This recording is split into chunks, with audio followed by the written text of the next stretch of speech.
Hello students, हम लोग science के lesson 5th physical and chemical change के बारे में पढ़ रहे थे। पिछले वीडियो में हम लोगों ने फिज़िकल चेंज यानी पदार्थ के किसी भी सब्सटेंस के फिज़िकल चेंज के बारे में जानकारी ली थी। इस वीडियो में हम लोग किसी भी सब्सटेंस के जो केमिकल चेंज होते हैं यानी रासायनिक परिवर्तन होते हैं उनके बारे में जानेंगे। ठीक है, तो केमिकल चेंज क्या होता है आइए जानते हैं। When one or more new substances with entirely new properties are formed by the reaction of two or more substance is called chemical change. बच्चों, केमिकल चेंज किसे कहते हैं? जब आप दो या दो से ज़्यादा पदार्थों को ले लें, क्या ले लें? दो या दो से ज़्यादा सब्सटेंस को, पदार्थ को ले लें और उनको आपस में रिएक्ट कराएं, एक दूसरे से मिलाएं। ठीक है, तो आप देखोगे कि उन दो सब्सटेंस या दो से ज़्यादा सब्सटेंस को मिलाने से एक प्रोडक्ट बनेगा, मतलब कोई एक नया पदार्थ बनेगा या एक से ज़्यादा पदार्थ बनेगा जिसकी जो गुण होंगे, प्रॉपर्टीज़ होंगे, उन दोनों पदार्थों से बिल्कुल अलग होंगे।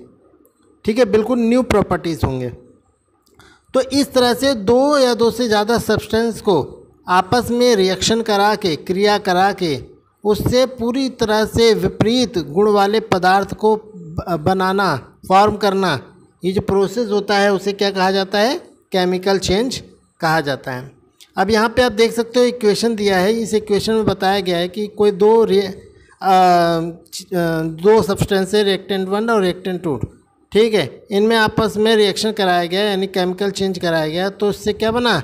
एक या दो प्रोडक्ट बने, प्रोडक्ट 1 और प्रोडक्ट 2 बने। ठीक है, अब इसमें इम्पॉर्टेंट बात क्या है? इम्पॉर्टेंट बात यह है कि रिएक्शन कराते समय जो रिएक्शन करते हैं, जैसे रिएक्टेंट 1 और रिएक्टेंट 2, ये दोनों आपस में रिएक्शन कर रहे हैं, तो इनको हम क्या बोलते हैं? केमिकल रिएक्शन में हम इनको रिएक्टेंट बोलते हैं। और इन दोनों के आपस में रिएक्शन करने से जो चीज़ बनती है रिएक्शन से, उसको हम प्रोडक्ट कहते हैं। ठीक है, अच्छा, अब ये जो चेंज होता है, मतलब दो रिएक्टेंट को मिला करके जो प्रोडक्ट बना और वो बिल्कुल इंटायरली न्यू प्रॉपर्टीज़ होती है। ठीक है, ये जो चेंज है, ये जो परिवर्तन है, ये परमानेंट होता है।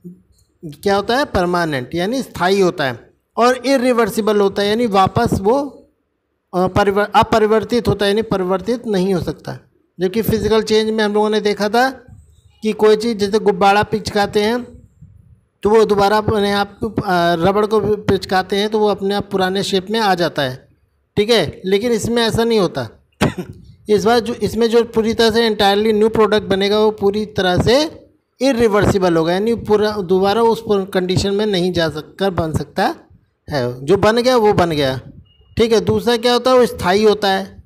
मतलब ये नहीं कि आज बना फिर कल बिगड़ गया, फिर कल बिगड़ा फिर आज बना, ये नहीं होता।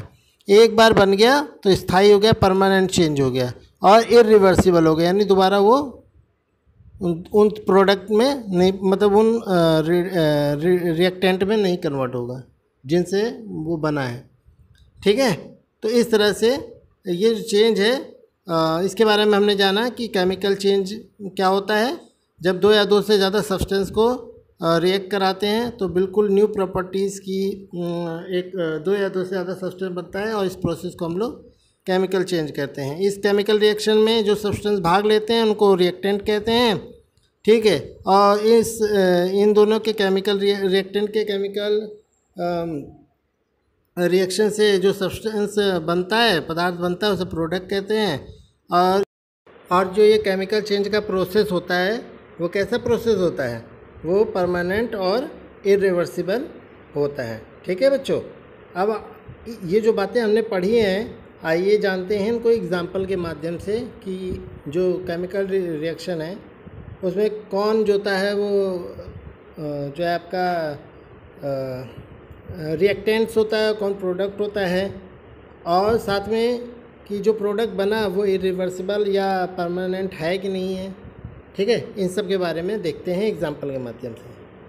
तो पहला एग्जाम्पल है कर्डिंग ऑफ मिल्क और formation of curd from milk, यानी दूध से जब दही बनता है। ठीक है, दूध से जब दही बनता है तो ये कैसा चेंज है? ये केमिकल चेंज है। कैसे? दूध एक अलग पदार्थ, एक अलग प्रॉपर्टी का सब्सटेंस है और दही एक अलग प्रॉपर्टी का सब्सटेंस है। पहली बात तो ये दोनों एक दूसरे से डिफर है, ठीक है। दूसरा, जो आप दूध से दही बनाया, लेकिन क्या आप दही को दूध में कन्वर्ट कर सकते हो? कभी नहीं कर सकते हो। तो ये जो चेंज है, ये कैसा चेंज है? ये आपका केमिकल चेंज है, ठीक है। इसी तरह burning of paper in which ash and smoke are produced, ठीक है। जब आप किसी कागज़ को जलाते हो तो उससे क्या निकलता है? दो प्रोडक्ट निकलते हैं। कौन कौन से? ऐश और स्मोक, यानी राख निकलती है और साथ में धुआं भी निकलता है, ठीक है। क्या आप धुएं और राख को दोबारा पेपर में बदल सकते हो? नहीं बदल सकते हो, ठीक है। तो ये कैसा चेंज है? केमिकल चेंज है। इसी तरह से फोटोसिंथेसिस आपकी ने बहुत पढ़ा है कि फोटोसिंथेसिस में क्या होता है, जो कार्बोहाइड्रेट होता है, in which carbohydrate and oxygen are produced from carbon dioxide and water. Photosynthesis में आप लोगों ने सुन रखा होगा कि पौधे जो होते हैं वो कार्बन डाइऑक्साइड लेते हैं और वाटर जो है जड़ के माध्यम से लेते हैं और फिर क्या करते हैं, उससे जो है कार्बोहाइड्रेट बनाते हैं और साथ में बाई प्रोडक्ट के रूप में ऑक्सीजन निकलता है, ठीक है। तो अब क्या, जो आपने कार्बोहाइड्रेट बनाया है इसे वापस आप कार्बन डाइऑक्साइड में कन्वर्ट कर सकते हैं? नहीं कर सकते हैं, ठीक है। तो ये किस तरह का चेंज हुआ? ये एक केमिकल चेंज हुआ, ठीक है। इसके बाद अगला क्या है? रस्टिंग ऑफ आयरन, यानी लोहे में जंग लगना। अगर आप किसी आयरन वाले सब्सटेंस में, पदार्थ में जो आयरन है, अगर वो मॉइस्चर से रिएक्शन करता है, यानी पानी से या हवा में जो नमी होती है उससे अगर रिएक्शन करता है, तो आप देखोगे इस पर ब्राउनिश टाइप का कुछ पदार्थ जैसा आ जाता है, ठीक है। तो क्या आप वापस उसको उस पुराने जिस आयरन में था वो उसमें कन्वर्ट कर पाओगे? नहीं कर पाओगे। क्यों? क्योंकि अब इसने रिएक्शन करके एक सब्सटेंस बना लिया है, आयरन ऑक्साइड बना लिया है, जो इसके सरफेस पे लग जाता है, ठीक है। इसी तरह से cooking of food, digestion of food, यानी जब आप खाना पकाते हो, आलू टमाटर सब्जी मिला सब ले करके आप जब मिक्स करके सब्जी बनाते हो तो वो सब्सटेंस जो उस समय वो कच्चा होता है और जब उसे आप आग में पकाते हो तो पक जाता है। क्या आप वो पकी हुई सब्जी को दोबारा कच्ची सब्जी में बदल सकते हो?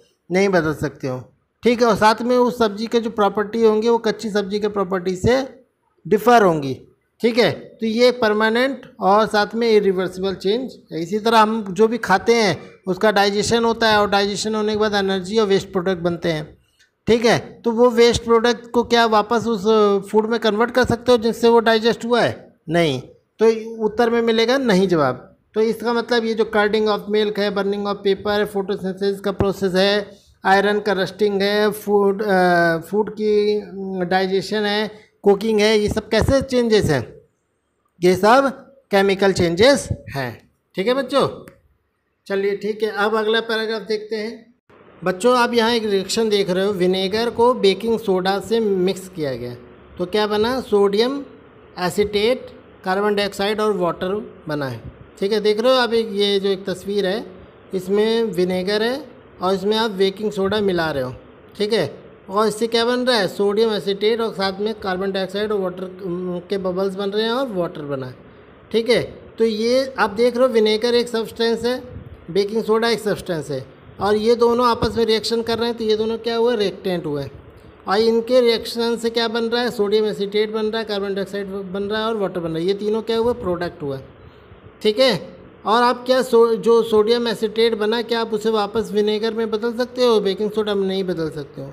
तो ये जो चेंज है वो कैसा चेंज है? परमानेंट चेंज है, इरिवर्सिबल चेंज है, ठीक है। ठीक है, इसी तरह से आप देखोगे a similar reaction is seen when a pouch of Eno salt is added to a tumbler of water. जब आपके इनडाइजेशन हो जाता है या पेट में गड़बड़ी होती है, गैस बन रही होती है, तो आप क्या करते हो? बाज़ार से इनो लाते हो और इस इनो में को आप जब वाटर में टम्बलर में जो आप ऐड करते हो तो देखोगे इसमें बबल्स निकलने लगते हैं और जब उसे पीते हो तो उसे आपके गैस की जो कंडीशन होती है उसमें आराम मिलता है।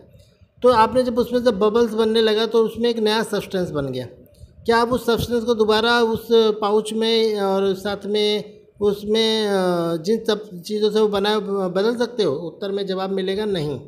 तो इस तरह से हमने जाना इन सब के माध्यम से कि केमिकल चेंज क्या होता है, अलग अलग उदाहरणों से इसको समझने का प्रयास किया।